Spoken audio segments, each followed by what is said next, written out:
Hi guys, day 14 of cutting series. Day 11, 12, 13 ಅದು 2-3 ದಿನ rest ತಗೊಂಡೆ. ಇವತ್ತು 4th ಡೇ ಸಂಡೇ. ಇವತ್ತು ಕೂಡ ರೆಸ್ಟ್ ಡೇ.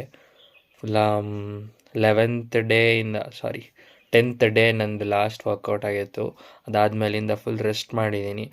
ರೆಸ್ಟ್ ಮಾಡಿದ್ರೂ ಡಯಟಲ್ಲಿ ಯಾವುದೇ ಸ್ಯಾಕ್ರಿಫೈಸಸ್ ಮಾಡಿಲ್ಲ. ಬೆಳಗ್ಗೆ ಓಟ್ಸ್, ಕರ್ಡ್ ಮತ್ತು peanut butter, afternoon chicken and rice, night ಕೂಡ chicken and rice ತಿಂದಿದ್ದೀನಿ.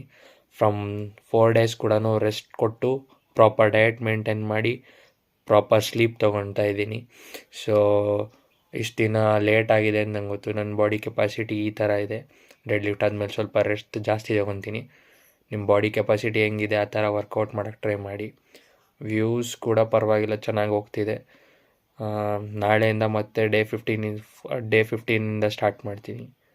Thanks for your support.